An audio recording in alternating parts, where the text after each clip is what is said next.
It's almost election time. We have details on an upcoming debate between town council candidates. We also get a preview of tonight's town council meeting with town council president Dr. Deborah Dagwan.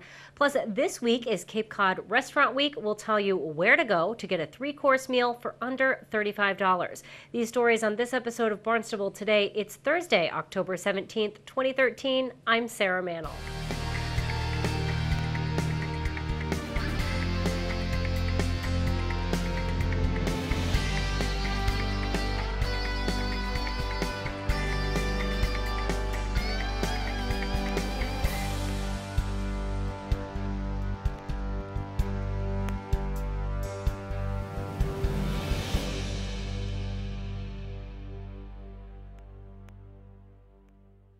November 5th, all town council precincts are up for re-election. The Barnstable Patriot is hosting a series of candidate debates. The first debate will be held Monday, October 21st at 6 p.m. That's for precincts 11, 2, and 6. The second debate will be held Thursday, October 24th at 6 p.m., and that will include precincts 12 and 9.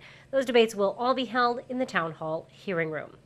Town Council meets tonight. Barnstable This Morning host Sarah Colvin chatted with Town Council President Dr. Deborah Dagwan to get a preview of tonight's agenda. Joining me on the phone to talk a little bit about the items of the day, I welcome Town Council President Dr. Deborah Dagwan. Deb, good morning. Good morning, Sarah. How are you today? I'm fine, thank you. So another Town Council meeting coming up on Thursday night. Lots of stuff on the agenda, including a whole bunch of presentations to start off the evening. Yes, we will begin our meeting with several updates, excuse me, which will include a presentation by Deborah Kroll, who's the chair of the Hyannis Water Board. That will be followed by a presentation from Maggie Downey, who's the administrator of Cape Cod Light Compact. And then Steve Hesslinger will provide us with an update on the Cobb Trust funds. And the Director of Property Assessment, Jeff Brusiak, will review the tax classification guidelines for taxing residential and commercial properties. Our final update or review will be on the Recycling Center, and that presentation will be provided to us by the Department of Public Works Director, Dan Santos. And Dan is new on the job, so I hear some great things about him. Absolutely, and certainly, Dan is doing a fantastic job. He's really been able to speak quite well about projects that make you think he's been here for like the past 10 years instead of less than a year. So absolutely. Definitely looking forward to hearing that. So certainly a lot of presentations to get to, some updates. Are we coming up on the time of year where we need to decide on that tax classification, Deb? Yes.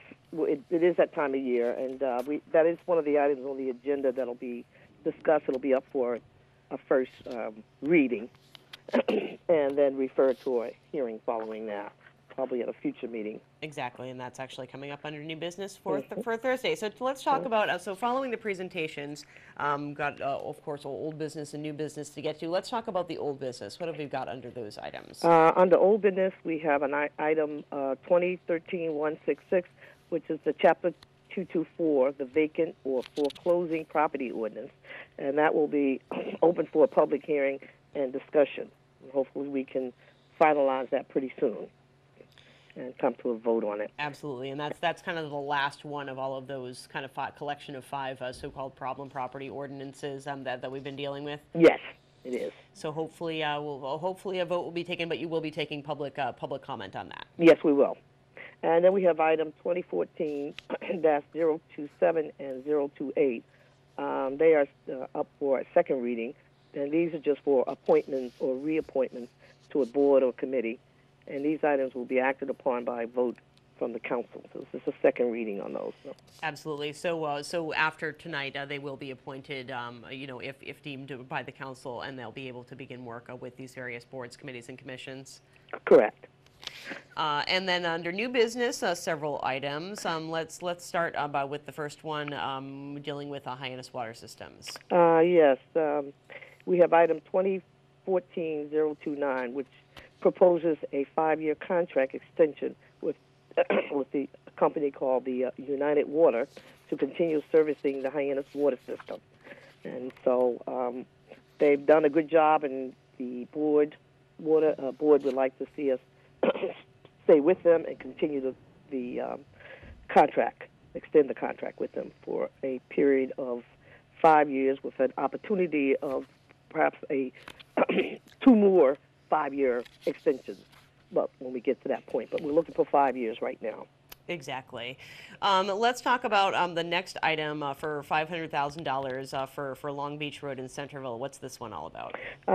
Yeah, that's item 2014-030 is an appropriation of funds to acquire a parcel of land on Long Beach Road in Centerville. And we owned a little bit of a parking lot across the street from this land. And there's been some mix-up, I guess, or whatever, as to who actually owns the parcel. The town has had the right-of-way to it many, many years ago. We're just trying to clarify that and make sure that it is ours, and if not, we'd like to purchase it. Right, that's kind of that big grassy area across from one of the town parking lots that has the town way to water sign, but there really is no kind of clear path or anything, so it kind of feels like you're walking over someone's lawn when you're going to the beach there. Correctly. Exactly. So this is kind of a way to figure out, get that all straightened out and make it less confusing for people. Yes. Great. And then moving on into the tax levy discussions. Yeah, that's items 2014-031, 032, and 033, which all have to do with the allocation of a tax levy for FY13 tax factor, a FY14 residential exemption, and FY14 small commercial or business exemption. All three of these items, 031, 032, and 033, are up for a first reading and will be referred to a public hearing at a future meeting. And finally, under new business, we have item 2014-034, which is an ordinance amendment for setting the schedule of fees in effect in the town for licensing and for permits for such things like the use of alcohol, sale of food, septic system inspection, or taxi cabs. But it's a whole list of exactly. So these are kind of the regulatory services fees, your liquor licenses, your motels, lodging houses, shooting gallery, all of that stuff. Right. Are there any increases, do we know, on here, or is this pretty much across the board from last year? They're pretty much across the board the same as last year. And so that'll be up for a little bit of a discussion as well. So I don't think anything's going to change, but you never know. Exactly. You never know. You can never make that determination. So, Deb, is there anything else about Thursday's meeting that you would like to get out there, you'd like to let people know about? No, except that, the final ordinance is a very important one. So if people are still concerned about the vacant and foreclosing property ordinance, I would suggest that they attend the meeting, and when they have the opportunity to share their input, please, come forth and do that. Now, is this the one, Deb, that would kind of require banks or whomever is the owner of that property to keep it up, to make sure that there is no damage to the structure and that perhaps the lawn is mowed and that the yard is picked up, et cetera? Is that really what this ordinance is saying? Absolutely. This ordinance is focused on those vacant and foreclosed properties that perhaps the bank owns now, or the town can't find the owner, and the property has gone to a state where it's in a state of where it's causing us to have a health or safety problem. So it's not trying to punish anyone. It's that these properties need to be brought up to a standard that is safe for the entire community. Exactly. Well, Deb, I thank you so much for joining us today. Always a pleasure to talk with you, and we will talk with you again very soon. Good luck at Town Council meets tonight at 7 p.m., and that will be held in the Town Hall hearing room. It is a great week to visit that restaurant you've been eyeing but haven't yet made it to.